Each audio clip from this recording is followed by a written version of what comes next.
KTV વિશેષમાં મહીસાગરથી સમાચાર મળ્યા છે કે જિલ્લાનું વીરપુર તાલુકા આઝાદીના ઘણા વર્ષો બાદ પણ વિકાસની દિશામાં પાછળ રહેશે એવું જોવા મળી રહ્યું છે। ખરોડ ગામના મહેરાવાસના લોકો આજ સુધી યોગ્ય રસ્તાની અભાવે પગદંડી માર્ગ પર જ અવરજવર કરવા મજબૂર બન્યા છે।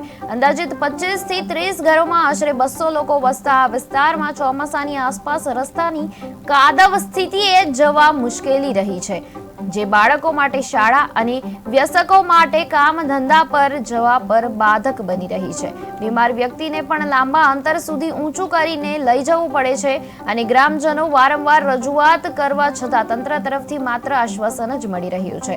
મહેરાવાસના લોકો માર્ગ બનાવવાની તાકીદ કરી રહ્યા છે, નહીં તો તેઓ હવે જૂથ બનીને ઉચ્ચ સ્તરે માંગણી કરશે। આરોગ્ય, શિક્ષણ અને રોજિંદા જીવનમાં આ અડચણો સતત વધતા જઈ રહ્યા છે। કે કોઈ બીમાર થઈ ગયેલું હોય તો એને લઈ જવા માટે બહુ તકલીફ થાય છે। 108ની સુવિધા પણ અમારે પહોંચતી નથી। કોઈ ઇમરજન્સી કામ હોય તો પણ ત્યાં ટાઈમસર પહોંચી શકતા નથી। વારંવાર રજૂઆત કરવા છતાં પણ કોઈ જાતનો ઉકેલ આવેલો નથી।